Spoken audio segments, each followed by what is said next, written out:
안녕하세요, 여러분. 네, 컴퓨터 일반 요약집 강좌입니다. 자, 우리가 이번에는 데이터 통신에 대해서 살펴보겠습니다. 자, 요약집 강좌이기 때문에 우리가 빠르고 간단하게 진행하고 있습니다. 자, 데이터 통신이란 무엇일까라는 우리 데이터 통신 과목을 지금 들어왔잖아요. 데이터 통신은 무엇입니까? 자, A라는 지점에서 B라는 지점으로 뭔가 주고받고 하는 것을 말을 하죠. 그래서 전기통신 회선을 이용해서 서로 접속하고 또 디지털 형태의 정보로 교신하는 것을 우리는 데이터 통신이다라고 이야기를 하고 있습니다. 그래서 단순히 데이터를 주고받는 것뿐만이 아니라 컴퓨터에 의한 데이터 처리까지 포함을 하고 있습니다. 통신의 3요소를 보면은 A 지점에서 B 지점으로 연결이 되어서 주고받고 하는 거죠. 정보원, 수신원, 그 다음에 정보 매체 이렇게 있으면 되겠군요. 자, 정보 형태에 따른 통신 서비스입니다. 자, 데이터 통신이다. 그럼 뭐를 의미합니까? 여러 가지 통신 방식이 있는데 데이터 통신이다. 그럼 숫자나 문자를 디지털 형태로 전송하는 서비스고 음성하면 여러분 뭐가 생각나요? 전화가 생각나죠.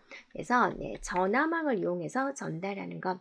이미지 통신이다. 그러면 이제 이거를 우리는 정지 영상이다 라고 이야기를 합니다.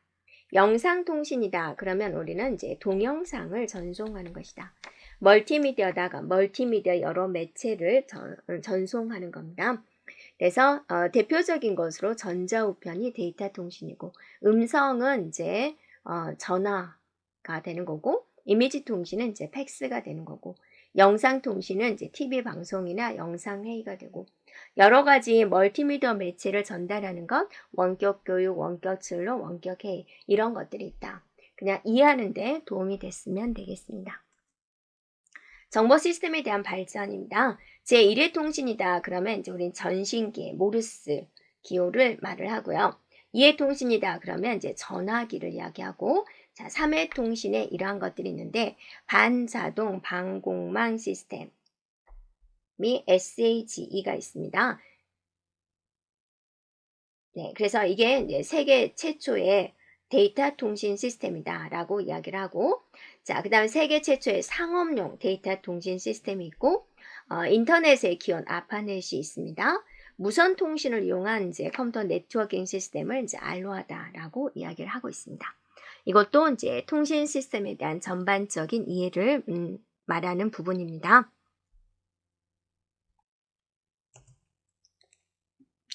자, 데이터 통신 시스템의 구성 요소입니다. 데이터 통신 시스템은 출발, 여기에 단말 장치, 용어가 이제 새롭게 나오죠. DTE가 되는 것이고, 자, 상대방 컴퓨터에 이렇게 전달을 하게 됩니다.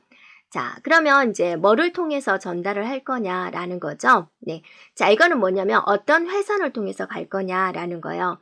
그래서 만약에 아날로그 회선이다. 그러면 컴퓨터에서 나오는 신호가 아날로그 신호 형태로 바꿔줘야 되고 또 원래의 신호로 바꿔줘야 되는 거죠. 여기는 통신 회선이 되는 것이고요. 그래서 신호 변환 장치를 우린 DCE라고 하는 거죠. 네, 그래서 통신 제어 장치를 통해서 이렇게 들어가게 됩니다. 자, 이럴 때 신호 변환 장치와 통신 회선을 데이터 전송 회선이라고 그러고요. 자, 컴퓨터를 제외한 나머지를 전송계다라고 합니다. 자, 이건 여러분이 중요합니다. 데이터 통신 시스템은 전송계와 처리계로 나눠지게 되고요. 전송계에는 많은 것들이 들어가죠. 앞에 보였다시피 단말장치, 전송회선, 제어장치, 통신 제어장치, 전송회선은 이제 신호 변환 장치와 통신 회선을 포함하고 있습니다. 데이터 처리계는 유일하게 컴퓨터입니다. 그러면 이거 하나하나 대해서 살펴보겠습니다. 단말 장치를 우린 DTE라고 그러죠. 그래서 접속점의 위치를 하는 거죠. 사용자 접속점. 그래서 여기서부터 이제 A 지점에서 이렇게 나가는 부분이다라고 보면 되는데 단말 장치는 비지능 단말 장치와 지능 단말 장치로 나누어지게 됩니다. 비지능 단말자는 옛날이죠. 모니터만 그냥 달랑 있는 거죠.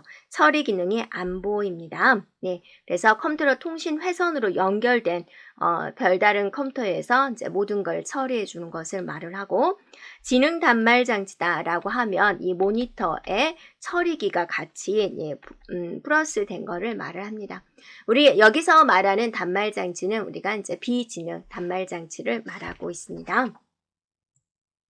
다음에 신호 변환 장치가 있는데 신호 변환 장치는 우리가 뭐라고 하느냐? DC이다라고 이야기를 하고 있습니다. 그래서 신호를 바꿔주는 겁니다. 그래서 A라는 데서 신호가 나왔는데 여기 회선이 아날로그식을 될 수도 있고 디지털식이 될 수도 있죠. 그래서 아날로그 회선을 가려면 아날로그 형태로 바꿔줘야 되는데 그게 바로 이제 변복적이 모뎀이 됩니다. 이 모뎀이다라는 것은 컴퓨터에서 나오는 디지털 신호를 아날로그로 바꿔주고 또 그거를 다시 디지털로 바꿔주는 기능을 하고 있습니다. 자, DSU는 어때요? 디지털 신호를 디지털 회선에서 건너갈 수 있도록 바꿔주고 다시 이제 디지털로 들어오는 거죠. 코덱이다라는 것은 이제 뭐를 이야기하냐면 아날로그가 디지털 형태로 바뀌어서 다시 아날로그 형태로 보여주고자 할 때 사용되는 것을 말을 하고 있습니다. 그래서 이 부분은 이제 우리가 이제 중요한 부분입니다. 어떤 회선을 이렇게 지나다니기 위해서 신호를 어떻게 바꿔지느냐라고 보면 되겠습니다. 자, 모뎀, 모듈러, 디모듈러, 디지털을 아날로그로 다시 디지털로 바꿔주는 것. 자, 모뎀의 기능이 있습니다. 모뎀의 기능, 변복적 기능, 자동 응답 기능, 반복 호출 기능, 자동 속도 조절 기능, 모뎀 시험 기능이 있습니다. 자, 코덱입니다. 코덱은 여러분이 아날로그를 디지털 회선에서 잘 지나갈 수 있도록 만들어주고 다시 아날로그로 바꿔주는 것을 코덱이다라고 하고, 자, DSU, 디지털을 디지털 회선에서 건너갈 수 있도록 다시 상대방 디지털 신호로 바꿔주는 역할을 하고 있습니다. 자, 그래서 이제 여러분 이거는 꼭 기억을 합니다. 네. 자, 모뎀은 뭐라고요? 디지털이 아날로그로 다시 디지털로. 코덱은 뭐라고요? 아날로그가 디지털로 다시 아날로그로.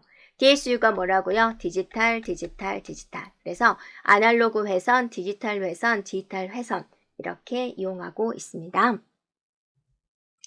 자, 그럼 통신 회선은 뭐가 있을까? A라는 지점에서 B라는 지점, 이 회선의 종류입니다. 이 회선의 종류에는 유선이 있고 무선이 있습니다. 유선은 이중 나선, 동축 케이블, 광 케이블로 되어 있고요. 무선입니다. 무선, 라디오파, 지상 마이크로파, 위성통신, 이동통신 이렇게 있습니다. 자, 먼저 유선 회선부터 우리가 살펴보도록 하겠습니다. 유선 회선에 뭐뭐 있다 그랬죠? 이중나선, 동축 케이블, 광섬유 케이블.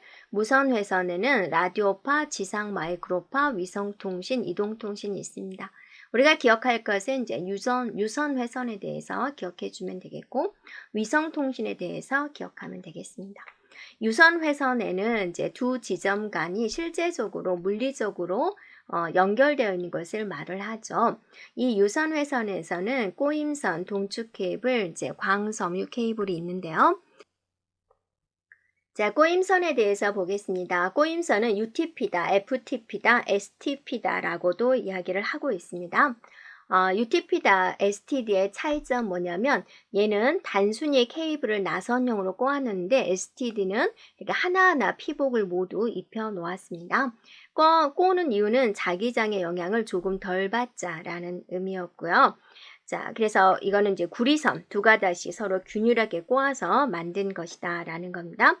속도는 어때요? 느리죠. 그런데 비용이 저렴하죠. 네, 그래서 통신 회선에서 많이 사용되고 있습니다. 그래서 근거리 통신망, 즉 랜에서 많이 사용되고 있습니다. 자, 그 다음에 이제 동축 케이블입니다. 동축 케이블은 바로 이 부분이죠. 이것에 이제 조금 더 두껍습니다. 꼬임선보다는 이제 많이 두껍죠. 그래서 주로 어디에 사용이 돼요? 유선 TV, 케이블 TV에 사용이 되고 장거리 통신망에 사용이 되고 있습니다. 이 중심 도체를 이제 절연 물질이 한번 감싸고 외부 도체가 이제 한번 감싸고 또 외부 절연막이 한번 감싸서 이렇게 되어 있습니다. 구리선보다 잡음에 훨씬 강하고 폭넓은 주파수 범위를 허용하고 있어서 구리선보다는 더 멀리까지 연결이 가능합니다. 자, 다음은 광섬유 케이블이 있습니다. 광섬유 케이블은 중요한 개념입니다. 빛을 이용을 했다라는 거고요. 굉장히 얇아요. 이게 이제 0.1mm 정도인데 이게 이제 유리죠. 네, 유리로 되어 있는 것을 케이블 안에 여러 가닥 넣은 것입니다. 빛에 의해서 전송을 하기 때문에 전기하고는 이제 상관이 없죠. 그래서 상대적으로 오류 발생 비율이 낮습니다. 그리고 얘는 도청이 안 돼요. 전기는 도청이 쉬운데 얘는 빛을 이용하기 때문에 보안성이 더 뛰어나게 됩니다. 이 부분을 우리는 코어다라고 그러고 빛을 감싸기 위한 것을 클레딩이다 그럽니다. 클레딩 기억해 주면 되겠습니다. 자, 무선 전송 매체에 라디오파, 지상, 위성통신, 이동통신 이렇게 주어지고 있는데요. 먼저 라디오파를 보면은 우리가 자, FM 방송이다, AM 방송이다 라고 할 때 듣는 라디오 파가 되겠습니다. 그 다음에 지상 마이크로파가 있습니다. 이거는 동축 케이블, 이런 유선을 설치하기 곤란한 지역, 높은 지역에 이제 안테나를 설치를 해가지고 전파를 전송하는 게 되겠습니다. 그래서 안테나가 왔는데 안테나가 이제 여기서 이렇게 뿌려주고 있는데 여기에 이따만한 건물이 있고 여기가 우리 집인 거예요. 그럼 어때요? 좀 방해를 받겠죠. 네. 이동통신은 일반 전화로 통신을 할 때 이동하면서 일어나는 이제 무선 통신을 이야기를 하고 있습니다. 그래서 이동국, 기지국, 교환국으로 구성이 되어 있습니다. 그다음에 이제 위성 마이크로파가 있죠. 그래서 위성 통신에 사용이 되고 굉장히 먼 거리까지 송수신이 가능한 것을 말을 하고 있습니다. 그래서 통신 위성이 이렇게 있어야 되겠고, 그다음에 기지국, 지상에 존재하는 통신 시스템이 되는 거고, 채널, 주파수나 시간폭에 의해서 논리적으로 형성되는 이제 전송로가 되겠습니다. 자, 다중 접속 방식입니다. 위성 통신 시스템에서는 하나의 통신 위성에 여러 개의 기지국이 접속을 해서 사용을 합니다. 그래서 통신 위성을 공동으로 사용하기 위해서 다중 접속 방식이 필요하다라는 거죠. F로 시작하면 우리가 주파수가 됩니다. T로 시작하면 얘는 타임이 되죠. 시간. 그 다음에 C 있으면 코드라고 보이죠. 주파수와 시간을 공유하면서 특별한 코드를 부여하는 방식입니다. 자, 그 다음에 전송 회선별 속도를 나타냅니다. 그래서 이렇게 기호죠. T1은 1.5 메가 bps, bps는 1초에 몇 비트를 전송하느냐라는 겁니다. T2, T3, T4. 그 다음에 유럽에서 표준으로 하는 E1, 2, 3, 4가 있고요. 각각의 이제 몇 메가냐라고 물어봅니다. 이건 한번 이제 E1에 대해서는 한번 물어본 적이 있습니다. 자, 통신 제어 장치에 대해서 들어갈 건데 통신 제어 장치는 여러분이 어디를 말하는지 볼까요? 바로 이 부분이에요. 네, 통신 제어 장치 CCU라 그럽니다. 데이터 전송계를 단말 장치, 데이터 전송 회선, 통신 제어 장치를 나눌 때 여기 있는 통신 제어 장치 바로 CCU에 대해서 살펴보겠습니다. 자, CCU는요. 자, CCU는 컴퓨터가 데이터를 처리 작업을 잘 할 수 있도록 통신에 대한 각종 제어 기능을 담당을 하고 있습니다. 그래서 다중 접속 제어, 교환 접속 제어, 통신 방식 제어, 경로 설정 이런 이제 제어를 하고 있습니다. 통신 제어 장치에 대한 종류를 살펴보면 CCU가 있고 CCP가 있고 FEP가 있습니다. CCU다라는 것은 전송 문자에 대한 조립과 분해 기능을 이제 수행을 한다 그럽니다. 조립 분해 기능. 그다음에 CCP는 문자뿐만이 아니라 메시지의 조립과 분해 기능을 담당을 하고요. FEP다 그러면 이제 얘는 전처리기다라는 겁니다. 그래서 컴퓨터 프로세서가 처리하기 전에 미리 처리를 하는 거죠. 네, 미리 쓸데없는 거 다, 본인이 처리할 수 있는 거 다 미리 처리를 해가지고 전반적으로 시간을 줄여주는 역할을 하고 있습니다. 네, 통신 제어 장치는 통신 접속을 위해서 전송 제어를 이제 수행을 하게 되는데 통신 접속 기능에는 어떠한 게 있을까? 교환 접속을 제어합니다. 통신 방식을 제어하고 다중 접속을 제어하고 우회 중계 회선 설정입니다. 교환 접속 제어다라고 한다면 접속에 대한 제어다라는 거죠. 그래서 송수신을 위해서 회선을 경로를 결정을 하고 또 다 썼으면 해지를 하는 기능이고요. 통신 방식은 어떤 식으로 통신을 할 거냐, 단방향으로 할 거냐, 반이중 방식으로 할 거냐, 전이중 방식으로 할 거냐라는 통신 방식을 결정을 합니다. 다중 접속 제어다라는 것은 이제 여러 단말기가 단말 장치를 공유하는 경우에 전송 회선을 선택하도록 하는 거고요. 우회 중계 회선 설정이다 그러면 우회한다라는 거죠. 우리가 이제 어쩔 때 우회하죠. 뭐 사고가 나서 도로가 이제 막혔다든지 그럴 때 하는 거죠. 그래서 얘도 똑같습니다. 회선에 어떤 장애가 발생을 했을 때 우회 전송이 가능하도록 다른 통신 회선을 선택하는 겁니다. 정보 전송 기능입니다. 동기 제어, 오류 제어, 흐름 제어, 응답 제어, 우선권 제어가 있습니다. 동기 제어다라는 것은 이제 동기를 맞춘다, 동기한다, 나랑 뭔가를 맞춘다라는 거죠. 처리 속도. 그러니까 내가 물풍선을 던지고 받고 이렇게 이제 서로 맞춘다라는 겁니다. 오류 제어입니다. 발생한 오류가 있으면 어떻게 해야 될까라는 거죠. 자, 우리가 이제 도로에서 교통사고가 났어요. 그럼 어떻게 해야 되죠? 잘 처리를 해야 되죠. 오류가 발생이 됐어요. 어떻게 할까? 오류를 잘 처리를 해야 되겠죠. 다음에 흐름 제어입니다. 수신되고 있는 데이터 양, 또 수신 가능한 데이터 양, 이런 것들을 이제 서로가 알고 있어서 거기에 맞게 정보 전송이 가능하도록 하는 거죠. 응답 제어입니다. 이게 응답을 했느냐라는 거죠. 수신, 정보, 확인에 관련된 내용입니다.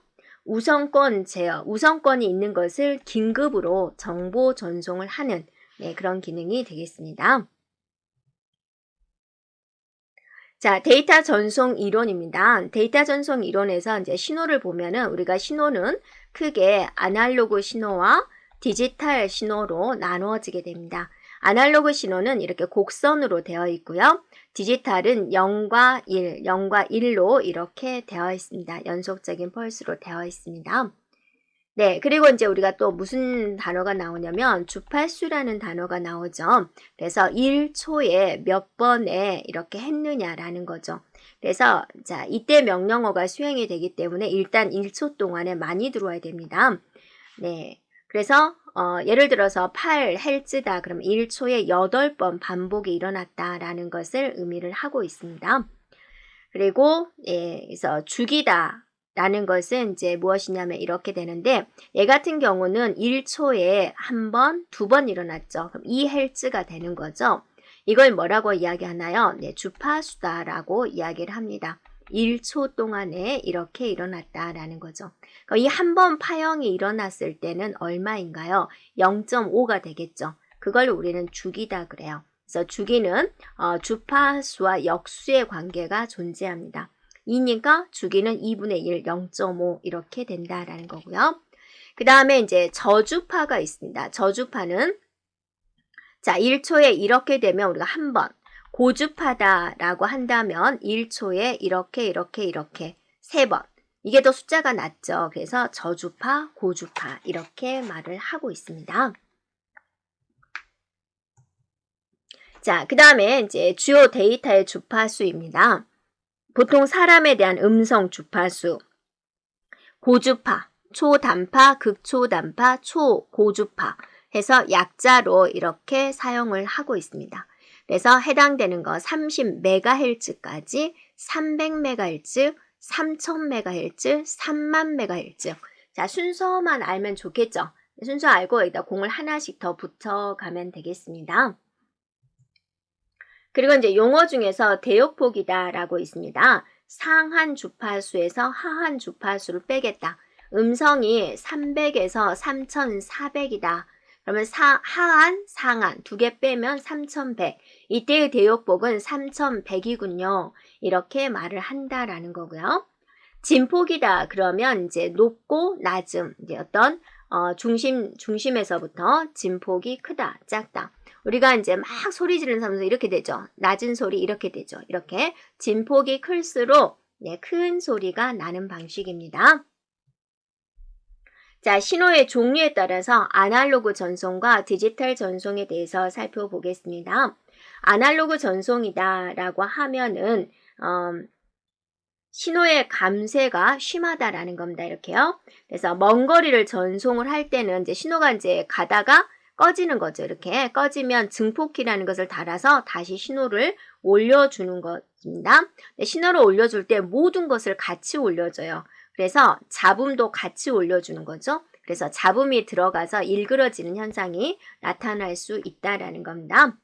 자, 디지털 전송이다라는 것은 이제 신호의 감쇄 현상은 나타나겠죠. 네. 그래서 근데 이제 중계기에 의해서 원래의 신호 내용을 복원한 다음에 전송하는 방식이기 때문에 그렇게 잡음에 대한 영향이 낮다라는 겁니다. 아날로그는 이제 잡음이 이제 크다 이런 방식이 되겠습니다.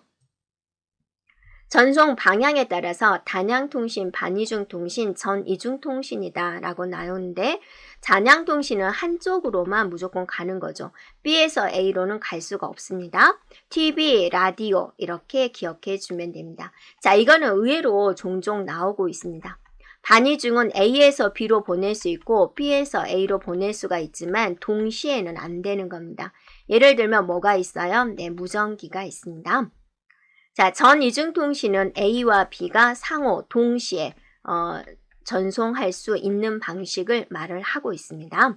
예를 들면 뭐가 있죠? 바로 이제 전화기가 있습니다. 자, 회선 수에 따라서 이제 데이터 통신을 분리를 하는데 직렬은 회선이 하나예요. 병렬은 회선이 이렇게 되어 있어요. 그래서 1010을 보낸다 그러면 1 보내고 또 0 보내고 한 번에 하나씩 보내는 게 1비트씩 순차적으로 보내는 게 직렬이고요. 병렬은 이제 여러 비트를 한꺼번에 샥 보내는 건데 이 회선의 비용이 만만치 않습니다. 뭐 1m짜리가 100만 원이다 그럼 얘는 100만 원만 있으면 되는데 얘는 벌써 몇만 원 있어요. 600만 원 있어야 되죠. 근데 길이가 뭐 딱 1m만 아니잖아요. 그러니까 비용이 저렴하다. 얘는 비용이 많이 든다. 대신 속도는 빠르다. 반대로 이제 다 생각해 주면 돼요. 속도는 느리다. 이렇게요. 네, 그래서 직렬 전송과 병렬 전송을 구분을 했다 그죠. 직렬 한쪽만 외우고 여러분이 반대로 기억해 주면 되겠죠. 병렬은 느리다, 저렴하다, 원거리다, 비용이 적게 들기 때문에 먼 거리. 우리가 서울에서 부산까지 직렬 전송 선 하나만 연결하면 되는 거죠. 그래서 대부분의 데이터 전송 시스템에서 사용이 됩니다. 병렬은 빠르다, 비용이 많이 든다, 그래서 가까운 거리에 사용이 된다라는 겁니다. 자, 여기서 이제 스트로브와 비지 신호를 사용해서 데이터를 송수신한다라는 건데, 스트로브다라는 것은 이제 타이밍을 서로 잡는 것입니다.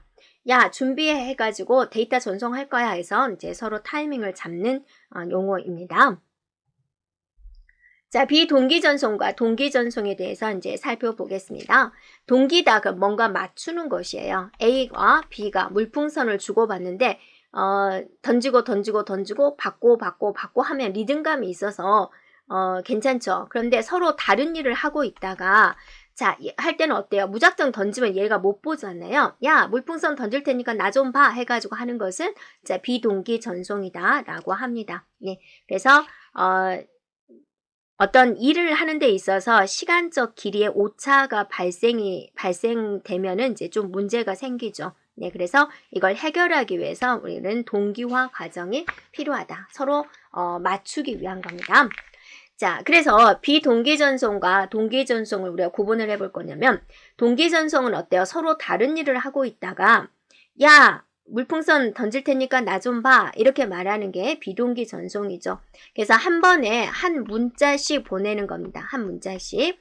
서로 이제 처음 만나가지고 속도가 어느 정도인지도 모르고 하니까 한 문자씩 보낸다라고 생각해 주면 돼요. 시작이 있고 정지가 있습니다. 여기서부터 여기까지가 이제 하나의 문자가 되는 거죠. 하나의 문자를 보내고 쉬어요. 그리고 또 시작해서 정지까지 이렇게 보내는 방식을 말을 하게 됩니다. 반드시 시작에 뭐가 있다? 스타트 비트. 끝에 뭐가 있다? 스탑 비트가 있다라는 거죠. 그 다음에 한 문자씩 전송한다는 거 기억해 주면 되고요. 유효 시간이 존재한다라는 거 기억하면 되겠습니다. 자, 동기 전송입니다. 동기 전송은 이제 서로 동일한 클럭을 사용하는 거죠. 주고 받고 이렇게. 네, 그래서 시간적 길이를 일치시켜 가지고 전송하는 방식이고요. 얘는 프레임 단위로 전송을 하게 됩니다. 프레임이라는 것은 여러분이 박스라고 생각해 주면 돼요. 그럼 그 박스 안에 과자가 몇 개 들어있느냐? 그때그때 다르다. 시스템별로 다르다라고 보면 됩니다. 자, 여기는 문자 동기 방식과 비트 동기 방식이 있습니다. 문자 동기 방식은 우리가 BSC 프로토콜이 대표적인 거고, 비트 동기 방식은 HDLC, SDLC가 있습니다. 자, 문자 동기 방식은 이제 전송되는 블럭 앞에 이제 특정 문자인 시그널 신호라고 생각해 주면 돼요. 시그널 신호를 맞춰서 또 블럭의 앞에는 STX입니다. 문장의 시작입니다. 뒤에는 이제 문장의 끝입니다. 이렇게 해주는 겁니다. 자, 이렇게 추가해가지고 이제 데이터를 전송하는 방식이 바로 이제 문자 동기 방식 BSC 프로토콜이 되겠습니다. 뒤쪽에서도 한 번 더 BSC 프로토콜은 우리가 이제 다루게 되겠습니다.